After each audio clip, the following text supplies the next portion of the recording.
baby shark.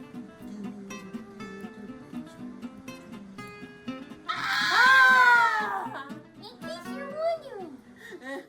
Hey guys, good morning and welcome from beautiful, bright Southern California. I'm Chris. I'm Vicky. And I'm Amber, and I know that we are very behind. We're so behind. But, like, the cool thing is that this is going to be a quick video covering all of the episodes that we were trying to cover, the failed video. So, if you enjoyed that video, please comment down below. I feel like we're covering X-Men 97, episodes 8, 9, and 10 of Tolerance is Extinction, and frankly, I don't think we're going to be able to cram it all in 15 minutes, but wish us luck. I feel like the big thing for me in X-Men 97 that was just like mind-blowing, because I remember this from the comics when I read it, what were the introduction of the Prime Sentinels. What did you guys think about that? Crazy. It was crazy. I thought that, we see that they struggle with just one, and all of a sudden, everybody becomes a Prime Sentinel. Yeah, the idea that, like, globally, these people have been transformed against their will, or maybe they didn't realize what they were signing up for. They didn't read the fine print. Oh, I get turned into a mindless robot cyborg. But yeah, the idea that the X-Men are way out of their league. They have no idea what they're up against. And I had thought, how on earth are they going to do it? And of course, this is the moment where somehow Magneto escapes. Yeah, and it's like there is imagery of a Christian, Catholic, something going on, imagery of Magneto when he was being locked up for the 3-ish, how many days was it? He was there for quite a long time. Yeah, I'm like, for a while. Yeah, so definitely him on that big giant X. I think there was sort of a, Magneto is kind of like the savior of mutant kind. But there was also sort of an element of bondage in there. Yeah. It looks pretty good for a 60-year-old. But that EMP wave, he escapes. He goes to the North Pole and he releases that EMP wave. And on the one hand, you guys caught this, right? On the one hand, what did it do that was a good thing?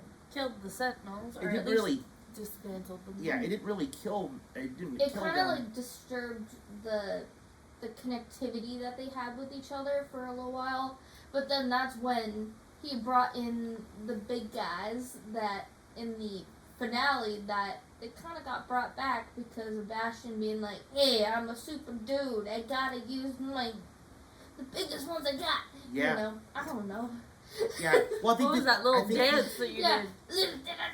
I think he had used the old school OG Sentinels because I think he could plug himself directly into those and power them himself. And so on the one hand, Magneto's actions were effective in knocking out globally all of those Prime Sentinels.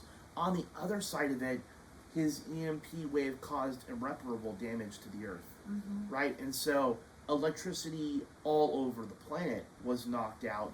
And if Magneto didn't go and reverse it soon, it would be permanent. Yeah. And so we have this issue for Xavier and the X-Men. Who do we deal with first? Do we deal with Bastion and the threat he is to humanity? Or do we deal with Magneto? And so they made this really weird decision, right? Let's just simply split the X-Men into two separate teams. Let's send the guy full of metal in his bones to go after Magneto, and send the other group after Bastion. I thought that was such a weird thing to watch, because one moment you see Wolverine like, "Hey, I got you, Magneto," and then the next it's like, "Oh my god, it's ripping out of me." Now, in Magneto's defense, Wolverine had gone to Asteroid M with the intention of killing him. He was going to take Magneto out once and for all. And this is not just simply a X-Men 97 decision. This comes directly out of the comic books. Yeah, well, So, he is an anti-hero. Yeah. If you think about it. I knew sending Wolverine to Asteroid M, this was going to happen. Considering how graphic it is, to have the adamantium ripped out of his bones, there's never been a situation that Wolverine hasn't been able to recover from. This just about does it. Yeah. I mean, we've seen some trials that people have to go through with Deadpool or with Wolverine where they have the rapid healing powers, where they gotten the metal ripped out of them or been ripped in half and had to heal that. Like, it's painful for sure, but it's possible, which is like kind of cool, but also ow. But we also have to look at difference in how Xavier is looking at his friendship with Magneto and how much their friendship, you know, their closeness together and their history affected each other. Part of what made this difficult is you could tell that you got Xavier and Magneto, who, despite their complete opposite viewpoints about how the world works and how mutants should be involved in it, they still have this deep friendship with each other. And I think that came out. Xavier crossed the line. He'd always had real limits for what he'd be willing to do. Wolverine, having the adamantium ripped out of his body, forces Xavier to go and attack Magneto's mind, force him to undo the damage done with the EMP wave, and as a result, Magneto's mind becomes fractured.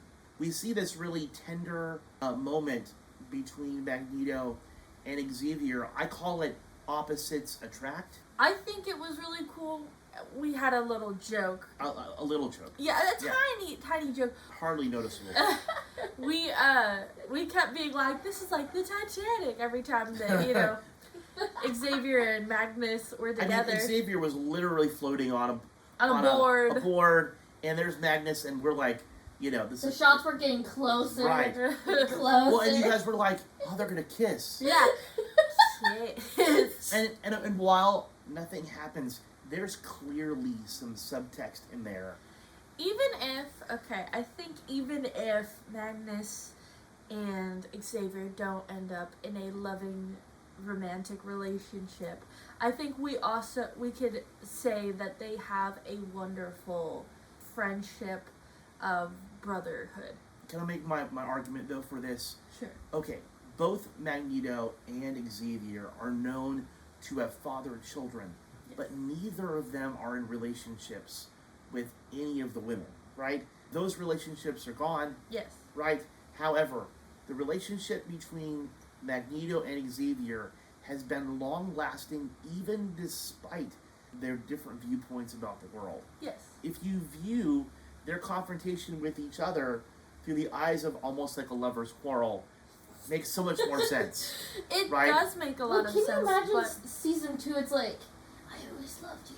But it's the idea. It's like, I don't know. You know, it's the idea that, like, we could also look at it from a brotherhood standpoint. Yeah. I know that I have my adopted brother that I love so much, and that, you know, we get in fights sometimes and we're far away from each other, but the love is still there and still is the same. Listen, here's my other argument. In the bar scene, yes, where it's supposed to be them kind of meeting for the first time in that war-torn country, they have a coming out scene. Literally, Xavier's like, well, what if I were a mutant? And then he telepathically says, I'm a mutant. And Magnus is like, oh, you're a mutant? So am I. They literally are coming out to each other. I think it's just, going back to what I was saying before I was rudely into, no, I'm just kidding. Far be it for me. Go ahead. No, I like that we definitely see this bond. Yeah.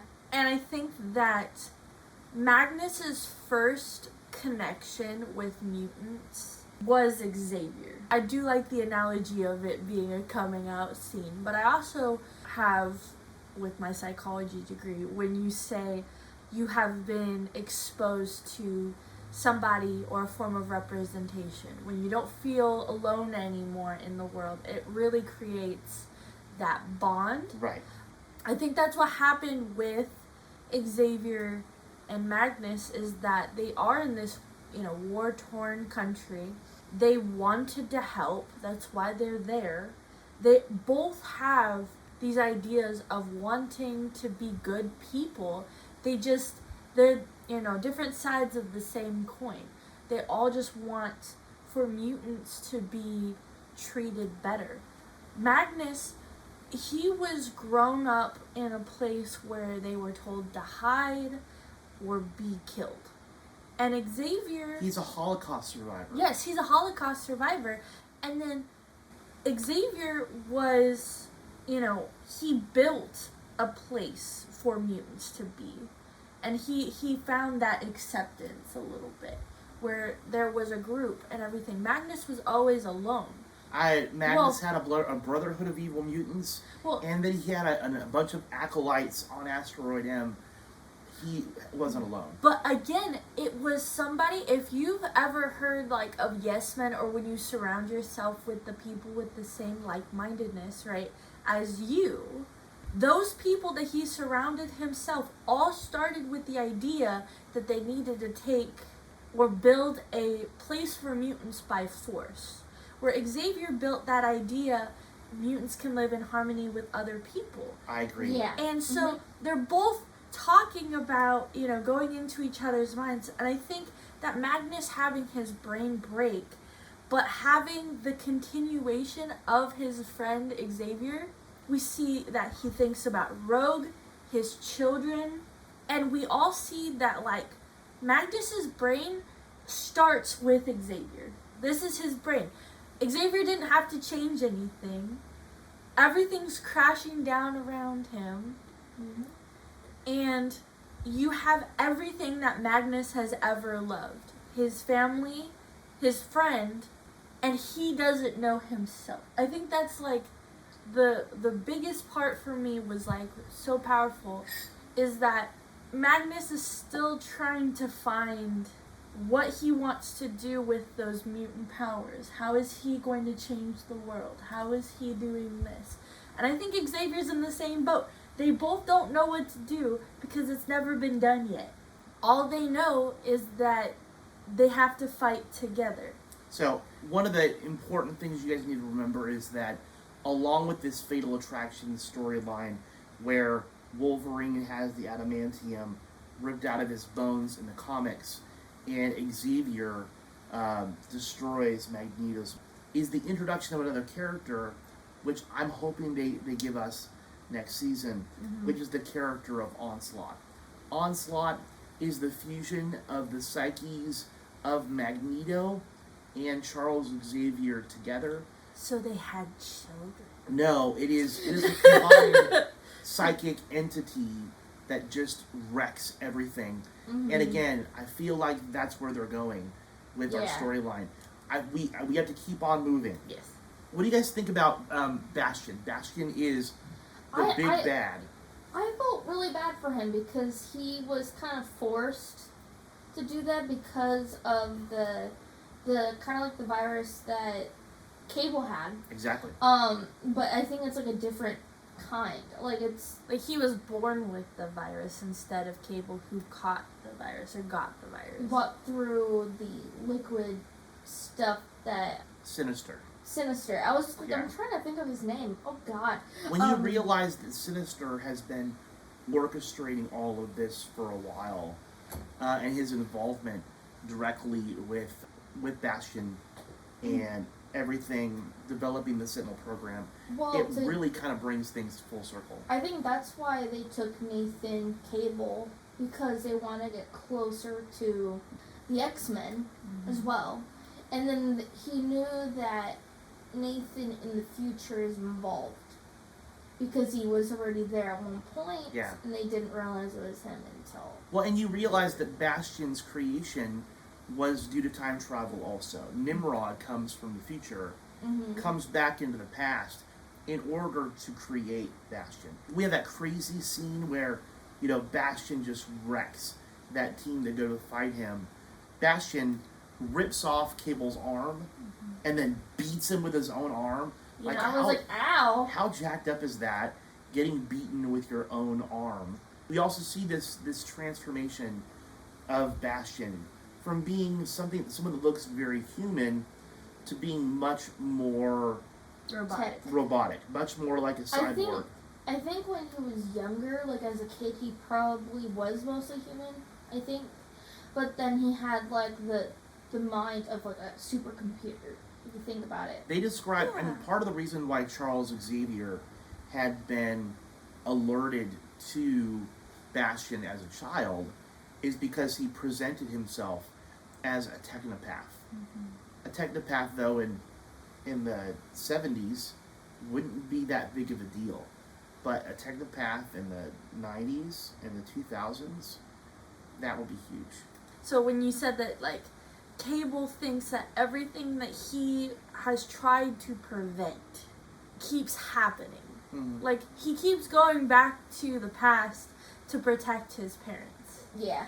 And it's kind of a symbolic moment that he gets beaten with his own arm because in his eyes, he failed every time. He loses his family, he loses everything that he knows. Well, and as we do those things, that scene where they ask him how many times has he done this whole Groundhog Day thing? I think it was like 500 and 200 times. 200 times. Was it 200? Trying to save his mother, and no matter how many times he goes back, I rewatched it again this morning. Yeah. Every time he goes back, he can't save her. Right? No matter what happens, Madeline Pryor dies. And I think there's this sense of loss and love, and it's crazy. I don't want us to miss it because there are some really great moments in everything that happens. We have Rogue. Amber, what did you think of that thing with Rogue? The Rogue thing, I thought that I understood her because it's like, can you imagine at that time you are thinking, oh God, the person that I loved for a very long time, they're a good friend of mine, you know, like that weird relationship, and they're gone. The person that I'm in love right now died. What do I do? So I understand that, like, when you're mad at the person that did it, you want to get them, have them pay for what they do, and that's why she's fighting against them. But then when we're gonna do this quick because we don't have that much time. Yeah. But Rogue's words, though, the words that she said, and that's what I wanted to talk about. Okay. You can say. His name was Gambit. Remember it. I mean, she's literally quoting Gambit's last word. And so, but also, I liked the idea that he's cornered by the X-Men, and he goes, and here is my family. And a Sentinel comes out and steps on him, and then opens up to more X-Men. And they have a moment where they're trying to sympathize with Bastion. He's under pressure, he's getting stepped on, and like Queen. Yeah, it's like, you know, I could bench press like 4,000 tons. I mean, it was definitely the definition of the epic battle. They're having an epic battle on Asteroid M as it is crashing out of the sky. It is crazy. I know we have to wrap things up, but I would remiss the whole story at the end. We find that the X-Men find themselves scattered throughout time, and they're in two separate groups. There are the X-Men, they get sent into the future. That is Jean and Cyclops. By the way, it comes directly from the comics. They end up in the future where there is young Cable, Nathan, and they actually end up being able to be in the future to help raise Nathan. That's really cool. So Cyclops had always felt like he had abandoned his son, and now he gets a chance to be there to help raise him. You know, when I saw that, I was wondering why that Cable was already like, wait, what do you mean you never, like, you feel bad? Because he knew that they were there for him, you know, but he can't say that because it'll break the time. Yeah, he really had given clues. Yeah. That there had been people that had told him stories about the X-Men, and I thought that was great. Really awesome moment, and I'm so glad they tied it in. The second group, the opposite happens. They get flung back into the past to ancient Egypt. That's Rogue, Nightcrawler, Xavier, and Magneto. I don't know what happened to Roberto or to Jubilee. Well, on the board it said, like, the main X-Men. I think even Nightcrawler's not even on there anymore either. So I'm just curious, because I didn't see either of those two. I think all of them were presumed dead on the board. Yeah, and then the rest of the X-Men, they were either, like, Scarlet Witch that are on the board that they're still in play. So I don't know if season 2 is going to implement... I was really curious about that. Yeah. So, ancient Egypt, 3,000 years in the past, Mm-hmm. they find themselves rescuing somebody who identifies themselves as El Sabanur. Oh, and I also think that Storm was in there too with the... Storm wasn't... Or is that also a person that we have no idea where she is? I just know that Forge and Storm's relationship, one of my favorite ships. I agree. I had not seen Storm. So there are certainly characters that we don't know about. The only ones that we know about for certain right now are Cyclops and Jean, Rogue, Nightcrawler, Xavier, and Magneto. But El Sabanur, the person they rescue in ancient Egypt, it's Apocalypse. And if you wonder where Apocalypse first learns about the existence of mutants, it's directly from the X-Men themselves. Yeah. So... Yeah, the funny part is that me and Vicky used to play a game when it was on the Wii called Superhero Squad. And then he's like the main dude in the game. And, like, that's how I knew who he was when I saw him. And I'm like, oh no, this is not going to be fun. Yeah. Because, you know, when you see a character that you actually know from, like, past games, and it's story told, like, the story in it is based by the 90s. So I'm like, oh, this is going to be rough. When you realize that while they're dealing with Apocalypse in the past, 3,000 years ago, Cable is still dealing with Apocalypse in the future. And so that's the connective tissue with all of this, is the relationship with Apocalypse in the past, in the present, and in the future. Talking about time travel, our favorite time traveler has come back, known as Bishop. And he leaves us on a cliffhanger of recruiting Forge to save the X-Men from Lots of that. I feel like that is the sound, meaning we probably need to wrap things up. Guys, if you've hung in here with us all the way through, let us know. How did you feel about X-Men 97, particularly the way they have wrapped it up in the final 3 episodes? I will say, as a comic fan and a lover of the OG X-Men show, I could not be happier with how things have turned up. What do you guys think? I think it's going pretty good so far. Yeah, I think it is. I'm like, oh, we might have to wait like a year or 2. Yeah. For the next season, but the whole you know, waiting thing just sucks. Yeah, but that's the thing about animation. It takes time, but we It really love does. it anyway, you know? We do. Well, hey guys, thanks for being with us. As always, I'm Chris. I'm Vicky. And I'm Amber, and thank you for 73 subscribers. 73 subscribers. We keep getting closer to that 100, so... Also, we might do another poll at one point. The video for thanking you guys, because we are stuck between you guys writing a script and... Which one was that again? doing something cooking or singing a song. Yeah. Yeah. So, but if you have any other ideas, please comment down below or write it down in the community post. And if you have any videos that you want us to react to or to watch, leave it down in the comments. Yeah, we really are open to everything and anything, and we definitely take all comments seriously. So, hey, thanks for hanging in and joining us this time. We really do appreciate it. Hope you guys all have a great day. Bye. Bye. Take care. Adios. Bye. In case you were wondering.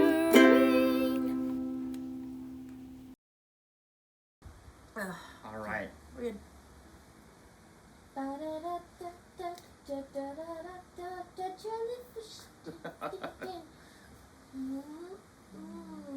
Oh, Amber's breaking it down. I know. She's popping and locking. All right. This is a great time for us to segue into the whole purpose.